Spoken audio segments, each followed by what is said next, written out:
Assalamualaikum warahmatullahi wabarakatuh. Hai semuanya. Perkenalkan, kami dari kelompok 4 akan menjelaskan materi tentang sel. Stay tune ya.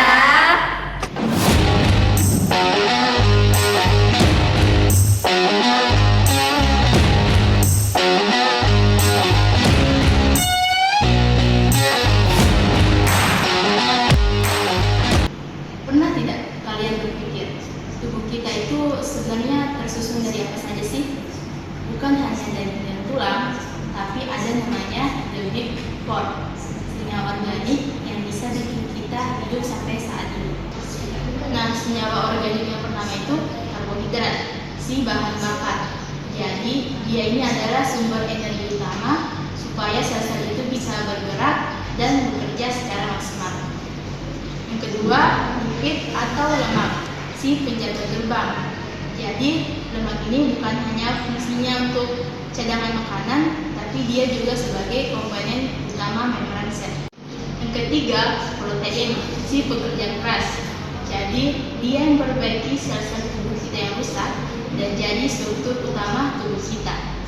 Yang keempat atau yang terakhir, asam nukleat, si master plan.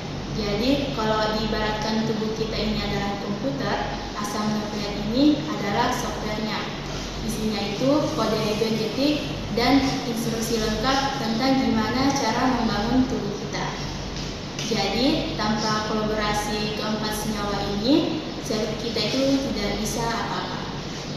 Ada mineral dalam sel. Yang pertama ada kalium yang membantu pembekuan darah dan pergerakan otot. Lalu yang kedua itu ada besi yang membantu mengikat dan membawa oksigen ke dalam darah. Lalu yang ketiga ada fosfat, bagian penting dari DNA dan sumber energi sel atau ATP. Lalu yang terakhir ada kalium dan natrium yang menjaga keseimbangan cairan dan kerja saraf.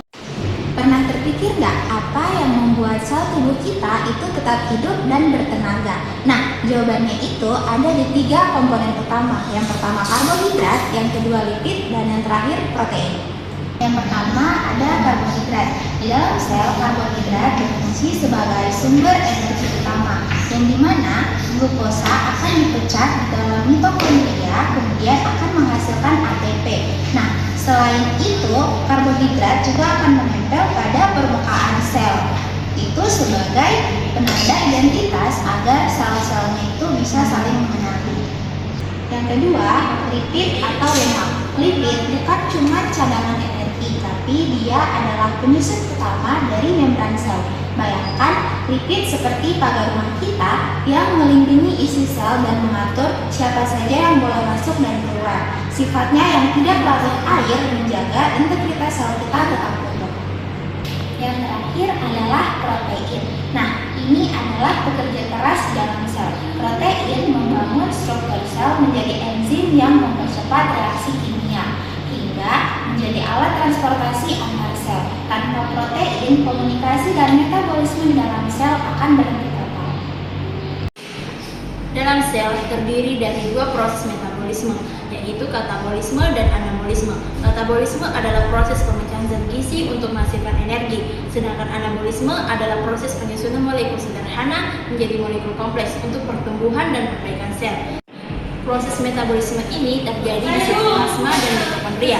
Sitoplasma menjadi tempat awal reaksi metabolisme, sedangkan mitokondria sebagai penghasil energi utama dalam sel. Selanjutnya ada peran enzim terhadap metabolisme. Yang pertama, spesifik terhadap substrat. Jadi enzim itu bekerja sangat spesifik. Artinya, setiap enzim hanya bekerja pada substrat tertentu. Substrat adalah zat yang akan diubah dalam reaksi kimia. Contohnya, enzim amilase yang hanya bekerja untuk memecah pati atau karbohidrat, bukan dari protein atau lemak. Yang kedua, enzim adalah protein yang berfungsi sebagai katalis. Jadi, katalis adalah zat yang membantu mempercepat reaksi kimia tanpa mengubah hasil akhir reaksi tersebut. Yang ketiga, mempercepat reaksi metabolik. Jadi, enzim membantu mempercepat reaksi metabolisme dalam tubuh, baik reaksi pemecahan zat atau katabolisme maupun pembentukan zat atau anabolisme. Tanpa enzim, reaksi metabolisme dalam tubuh sangat lambat sehingga tubuh tidak bisa berfungsi dengan baik. Yang keempat, tidak ikut habis dalam reaksi. Enzim tidak ikut habis atau berubah permanen dalam reaksi kimia. Setelah membantu satu reaksi, enzim bisa digunakan kembali untuk reaksi yang sama berkali-kali.